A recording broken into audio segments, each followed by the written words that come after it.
Hey there, beautiful people. Awesome to see you guys again. This is Elvar, coming directly at you from Reykjavik, Iceland. I have been taking some time off now from the podcast since I'm doing a radio series for Icelandic public radio. So what I'm doing now is I'm kind of going back to some of the guests and doing quick follow-up questions of stuff I didn't get to go through the first time. So this morning I talked to David Yow, and I'm talking to Buzz Osborne tomorrow. So be sure to check that out. Yeah, I guess that would be like the culmination of I guess we'll call it the first series of the podcast. And it's been fucking awesome. I've talked to some of my favorite artists of all time. It's been great. So I'll be doing these quick follow-ups, and I'll be taking a little time off, doing the radio shows, and then I'll be coming back with season 2. So I love you guys. Hello, Elvar. Hey man, how's it going? It's going okay. Can you hear me? Yes, can you hear me? Yes, sir. I can see you also. Good to see you again, man. Thanks for coming on. You. So, wait, you're in Portugal now. You're relocated. Yeah. How's it been? It's fucking great. It's Okay. Here's our backyard. Nice. Here's my lovely wife laying in the sun. Hey, how's it going? Awesome, man. That's good to hear. Great. We've been here for 1 month and 3 days. Okay. So you just relocated. So you guys are going back out on the road now in like a month or like 3 weeks? A couple of weeks, yeah. Yeah. I Doing think like the show is San Diego on the 2nd. Right. Like you guys put out like 3 singles since you released Rack. Were those recorded at the same time as the album? Yeah, we recorded 14 songs all at once, and 11 on the record and 3 on the EP. Right, okay. Are there any more recordings planned? Not that I know of. Okay. But this is like the most active you guys have been for years. How does it feel being back, like doing the band full force? Yeah. Yeah, completely. How is it like being back full force? Elvar, smoking will stunt your growth. I'm already like a grown man, so. Okay. So that's not a worry. It's been fun, we did a couple weeks in Scotland, England, and Ireland.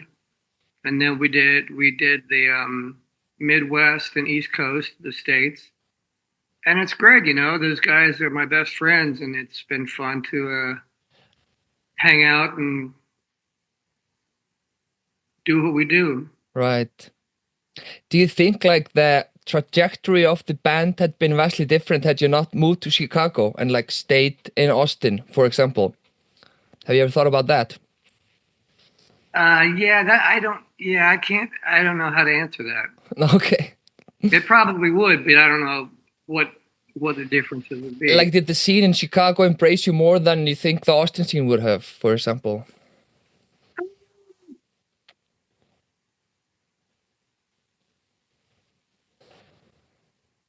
I don't know. I don't know what the amount of insurance your geographic location it would have on the music we make. Okay. I mean, when we were in Texas, a lot of people, the press in particular, would talk a lot about, the Butthole Surfers and the Dicks and bands like that. And, so is it the Texas heat that drives you people to do the shit that you do, or what? Mm. And I don't know if it was the Texas heat or the assholes we dealt with every day that are, in cold weather in Chicago. I don't know. Okay. But you recorded the pure EP in Steve Albini's bungalow, the whole record there, or? I think so. Yes. You were using like a drum machine. Did like all of you guys program the drums, or how did that go? David did most of it, and then I did a fair amount of it. Okay. Then you did Hat at like the Chicago Recording Company.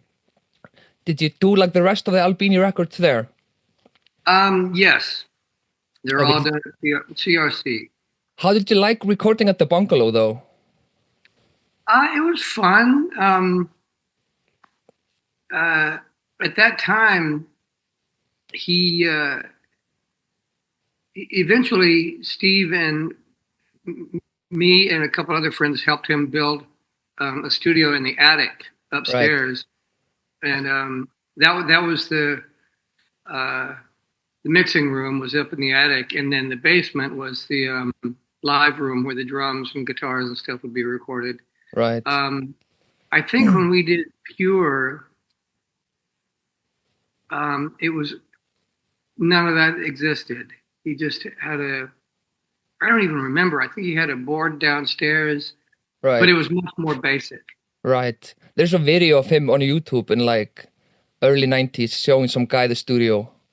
And he was saying like cool. the world needed like shitty 24 track studios or what it was. Or was it 8 track in the beginning? I forget, but yeah. Did he have the secret cabinet that it looked like a shelf unit that had cans of food and stuff in it? And then No, not that I remember. Pete, I can't think of his name, the guy from Rifle Sport in Minneapolis. He built a secret, you like move a can of beans or something, and the whole shelving unit goes up into the ceiling. Nice. He built that with a garage door opener. Ah. And that way you could go up into the attic. Right. He said it was kind of tiring to be going up and down the stairs, though. I can imagine that. Yeah. But it was Steve's idea to like mix your vocals really low, or what? Pretty much, yeah. I mean, we talked about it. Like, did he have to sell you the idea, or like? No, we both kind of felt like, if you have to strain to hear the vocals, then it makes the music seem louder. Sure. I'm not sure that I necessarily go along with that theory anymore. But it was, it was fun while we were doing it. Like, did he mix the albums he engineered with you guys, or how was that? Yeah, the stuff we did with Steve, he recorded and mixed it. There was a guy named Jeff Lane who worked at Chicago Recording Company that I think was an assistant on all those records we did with Steve. And he was a tremendous help, a wonderful guy. Okay. Like, how involved were you guys in the mixing process? Very. Okay, and has it been like that throughout the years? Yeah. I think around the time that we were recording Down, David and Dwayne got sort of fed up with Steve's input, and they felt like that he needed to just sort of shut up and do his job. And, Steve always said that he wasn't a producer. He was just an engineer. That's not necessarily true. He produced those records, Right. But then, so David and Dwayne did more of the production on Down. And I think that's why that record sounds so shitty. Yeah, that's what you and David say, at least. Is that a consensus within the band that that's like the worst record? I don't know. I don't know what the other guys think. I just think it sounds like you have a pillow on the speaker. Right. I feel like there's like a crazy jump in the vocal intensity between like Pure and Hat. Is that something that came out when you were recording the song? Did you get like a vocal coach or like, Didn't get a vocal coach. God, I have no idea, Elvar. That was 35 years ago. Right. All right. So, wait, Hat's the first album that you did together as a collaborative unit, or is that Goat? Head. Hat, okay. I mean, like, how big of a thing was it to get Mark on the drums? Did you think you guys would have continued just with the drum machine had you not got him, or? Probably not. Okay. I mean, Big Black was a good band, but they weren't much to watch because they didn't have a drummer, and the drummer is always the most fun most fun for me to watch and listen to. Okay. And Mac is so incredible and so much fun to watch. I think had we not gotten a drummer, we would not have put out more music. Okay. Did you ever tour with Big Black? No, they were done by the time that you guys started. No. I'm sorry? They were done by the time you guys started, right? Yeah. No, we played with them a couple times in Detroit and in Chicago. Right. Like, did you have like a favorite band you toured along with, like back in the days? Six Finger Satellite was always a blast to tour with. Okay. There was a band from LA, I think, called Stanford Prison Experiment. They were really fun to tour with. Yeah.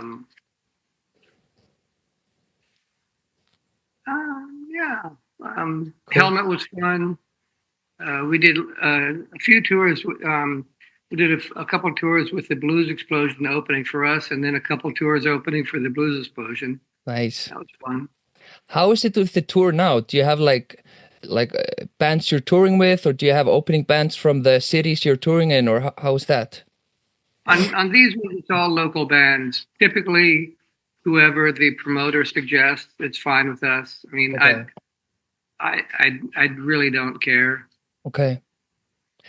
So after you stopped working with Steve, you worked with Garth Richardson on Down. What would you say, like, what's the main difference between working with him and Steve? That was Blue, not Down. I'm no, sorry, that was Shot. Shot, yeah, right, Shot. Right. Garth was a lot of fun. He's Canadian and he stutters, so those are both pretty funny. It was very entertaining. That was the first producer who says he's a producer that we ever worked with, and so it was funny. He came to Chicago to do some pre-production work, like come into our practice space and listen to us practice, and he would make suggestions of like, let's take the tempo up here and do this part one more time and just knock that part out or something. And all his ideas, none of them stayed. Okay. None of them were kept because this shit, man, we already made it as good as it can motherfucking get, y'all. Nice. Okay, cool, man. Like the Shot was like recorded like live, like with the vocals live. You had like a full PA in the studio. Yeah, but then we re-recorded the vocals. Okay. Everything wasn't bleeding in. It's usually like that when you do the Jesus List records. You record the instrumentals together and then the vocals. We would typically record all four at the same time. All three, or the band would record together at the same time in separate rooms. Okay. And then we, any overdubs or anything. All right. Do you feel like people focus too much on you guys leaving Touch and Go and like not working with Albini and dismissing like Shot, for example? Did you feel like some kind of? I think they did back in the old days. I don't think anybody cares nowadays. But I understood what they were driving at. I loved Touch and Go. You can't get a better deal with that. It was like you make the record you want to make, they put it out, and then once a profit is made, you take half and we take the other half. Okay. It's funny though how people, the whole major label thing after Nirvana, would bitch about bands going to major labels, but they never complained that the Ramones and the Sex Pistols were on major labels. Right, some kind of purist stuff in the 90s, like you couldn't sell out. That was like the worst thing you could do was sell out, whatever that means. Right, and we most definitely did not sell out. I mean, I think sell out is when you are willing to compromise the art that you make in order to make more money. Right. We never did that. Right. So did Mark already quit but the band when you started touring Shot or? Yeah, yeah, just sort of family issues and stuff. Right. He was he had 3 kids by that time, and he was missing there growing up and all kinds of stuff. So Right. yeah, he left the band before we did Blue. Did the like writing process change after Mac left? Yeah, I mean, I forgot the guy's name who took his place, but he was a jerk, and you know, after Mac left, it went from being the funnest thing in the world to just being a job. And Right. so thankfully we had signed a 3-record contract with Capitol, but because we didn't sell any records, they let us go after that second Right. record. We didn't have to do a third, Did which you was get a relief because I didn't want to play with that drummer anymore. did you get like paid fully for the third album it didn't make? No, but I mean, they gave us a heavily front-loaded deal when we first signed with Capitol. I bought a house. Right. You came pretty good out of that deal. Like I remember Yeah, like David saying in the book he was talking about like he was talking with a musician friend who had like a bigger band, but they had like this whole like touring entourage that like they were spending money on. But you guys kind of did it like more, you like saved money by like touring in a van, right? Or like yeah, we were always very frugal. right, And David is an accountant, so it was easy to he would manage the money and stuff. And we never toured with a big bus in the States. Um, Other bands we knew would who were opening for us would have a big bus and stay at nice hotels. It's like, who are you trying to impress? yeah.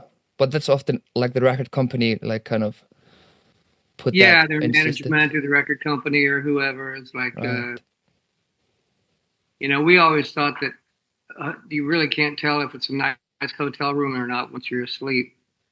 right, And that's all we'd play the shows and go to the hotel and sleep and get up sure, and play and definitely. go to sleep. So after you finish like recording albums, do you have to often go back and listen to them? Or like how is your relationship with the work? I'll listen to them like right after they come out, right after we record them. But after that, no. You never go back and listen and like, damn, I wish I could have done this better or like fuck, I did that really that's a good song, you know. No, not really. Okay. I mean, me personally, I don't know about the other guys. Right. Dwayne probably does. Dwayne probably listens to it in front of a mirror and does all these cool poses and stuff. You think so? Yeah, with like a silk suit on and the sunglasses. Right. Cool. Like, do you think you'll ever do another solo record? Me? Yeah. I doubt it. Okay. Like what do you think that? Well, I did one before, and that took about 11 years from start to finish. Right. And I don't have any interest Okay. in doing that. Like because you did that with Joyful Noise, do you think any other label would have agreed to do the like concrete slap, stuff? I don't know. Probably. I think Ipecac would have done it. Touch and Go would have done it. Um, Probably Discord would have done it. I don't know. All right. Okay, let's do a few scratch acid questions.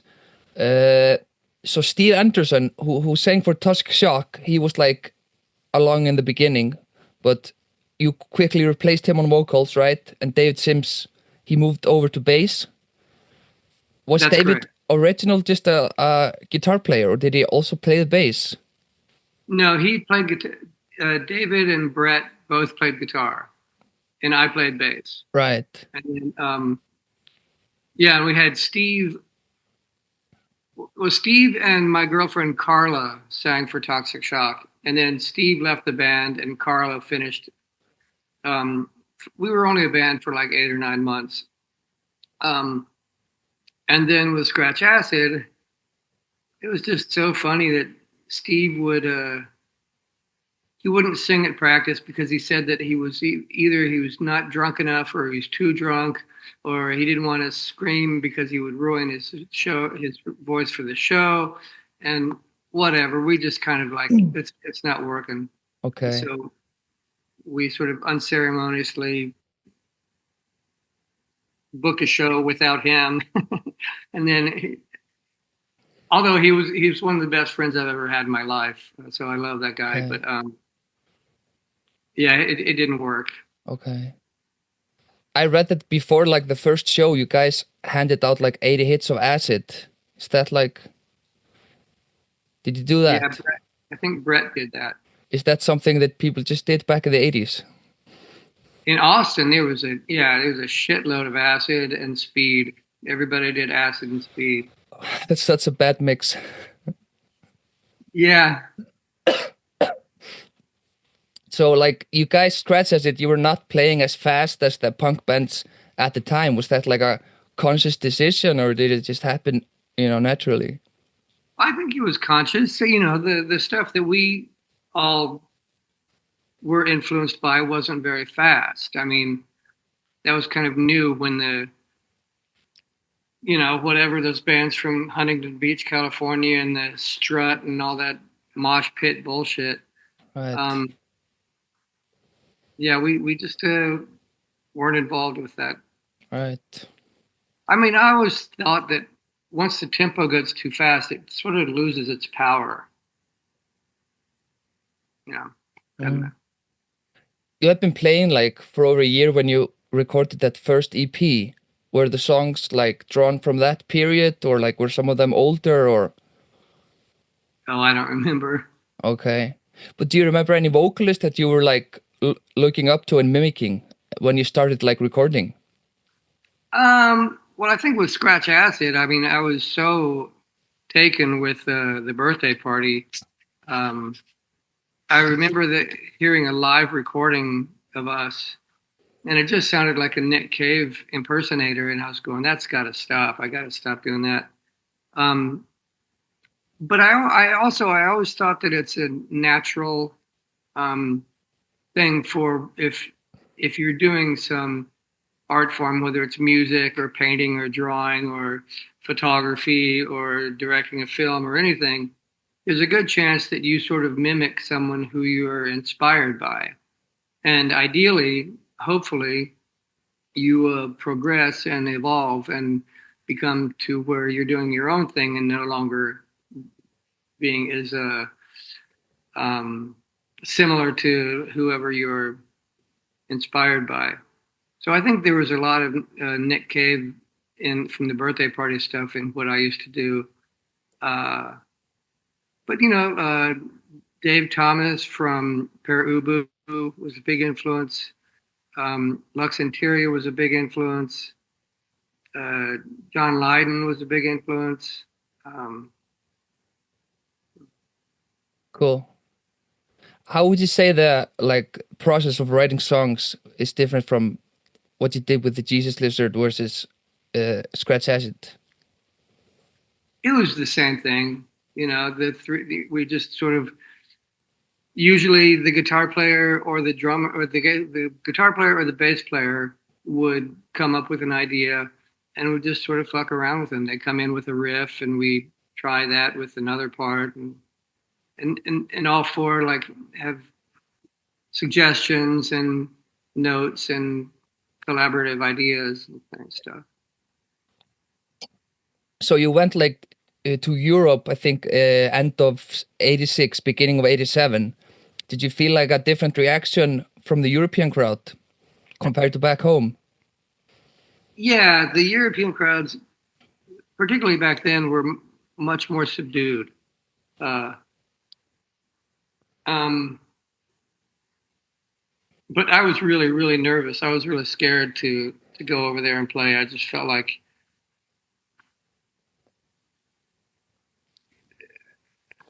I don't know what I felt like. Like I was intimidated. I was intimidated by the fact that we'd be playing in London or Berlin or. Okay. So they weren't like spitting on you like they did with Henry Rollins. Not as much. Not as much as they did with Henry. That's correct. Okay. So you recorded like the Berserker EP in like September of '86, and then the band was over like I think less than 9 months later. What initially broke up the band? Like, Ray and Brett always had. I mean, Ray is a perfectionist to the fullest extent. Brett, on the other hand, is not. Um, Brett doesn't really even know how to play guitar. He just sort of like he just plays. He doesn't. If you tell him a chord to play, I don't think he probably know how to do that. So Brett's methodology was very sort of free flowing, um, instinctive, and Ray was very meticulous. And we were playing a show at the Uptown in Minneapolis, Minnesota, when Ray counted off a song before Brett was ready, and they got really angry with each other and started yelling at each other. And it didn't come to a fight. It didn't come to fisticuffs, but it almost did. And it was pretty comical. I remember Brett was very angry with Ray, and he goes, "You, Ray Washam, you." That was the worst thing he could think of to say. And then after the show, they kind of got in a fight, and Ray left. And the next day, we were supposed to leave for the next town, and we couldn't find Ray anywhere. And finally, we found him and went to the next town, and he said he quit. And we had 3 shows left to do, and so we did 3 more shows, and that was it. okay, so it just ended like that. Yeah. You weren't planning on. Do you feel like you said everything you had to say with that band, or like do you feel that you could have like, put out more classic stuff? I don't know that I ever had anything to say. I was just like, filling time. Okay. Do you think Scratch At It will ever like reunite? Well, we did a few shows back a few years ago. I would be really surprised if we did, if we played it again. All right. Do you have some acting roles coming up? Nothing on the books coming up. There's a few movies that I did recently that are starting to get shown. There's one called A Desert that I did with a guy named Josh Erkman. That was really fun. And in the middle of this upcoming tour, we were playing Seattle, and then a few days later we played Paris. But in the meantime, between Seattle and Paris, that movie A Desert is showing in New York, and I'm going to go do a Q&A for that, and that'll be fun. And also, I think that at the end of August, Toxic Avenger is going to finally come out. That's good. That's good. That's very exciting. Yeah, I've seen the trailer. It looks like fucking insane. Yeah, tore his arm off like it was wet bread. Like, you've never had more parts in a single year than in 2024, like, I think. Acting parts. According to the Internet Movie Database, at least, Right, yeah. Maybe, I don't know. Do you think you'll do less of that now, like that you're living in Portugal and doing like more touring with the Jesus Lizard? I don't know. Probably. I mean, I have no idea. I haven't tried to find out what the acting world is like in Portugal. I have some connections in England that I could possibly, tap. We'll see. It's kind of up in the air. Okay. What about like writing projects? Do you think you'll like ever do another book or like? No. like, do you like after the Jesus Lizard quit, you weren't like doing a band for like, you know, did you always write though? Like, did you write, or do you write every single day, or how's the, you know? No, I didn't write at all. I never really wrote songs unless they needed, unless we needed a song. I don't think I ever did. During the time that I would be active with a band, I would write. I would just write, you know, stream of consciousness, or just automatic writing where you just give yourself 10 minutes and write and don't stop. But outside of that, I never really did. Okay. But you often mix up like real live events with like fictional stuff, right? Or is it just like, you know, spur of the moment, what comes out, or? All of that, actual stuff, factual stuff. I take a fair amount from dreams, and current events or weird ideas. And it's usually not important that they tie together, you know. Like the verse of this song might have nothing to do with the chorus of that song, but I don't care. You know, as long as it sort of has some kind of a meaning to me, it's not very important if it has much of a meaning to you or anybody else. Sort of. Right. But do people come to you like, oh, I love that song, you know, I feel like this song is about that, and you're like, no? Occasionally. I wouldn't say no, because I sort of kind of think it's up to the interpretation of the listener. Like, if you can't, there have been a few times that bands have wanted to know the lyrics to a particular song so that they could do a cover of them. Like Don Caballero from Pittsburgh or Philadelphia, they wanted to cover For Crying Out Loud by Scratch Acid. And typically we always had the lyrics for all the songs on the records, but we didn't put the lyrics for that song on the record, I think because it was sort of embarrassing to me. And so they wanted the lyrics for it, and I said, no, just do what you think he's saying. Okay, cool, man. Okay, that's 30 minutes. I don't want to take more of your time. Thank you so much for, like, you know, getting back on, and like, good to see you. You're looking good, man. Good to see you again. Yeah. So, all the best with, you know, what we're gonna do. Thanks a ton. I'll see you next time. Cool, man. Okay, bye.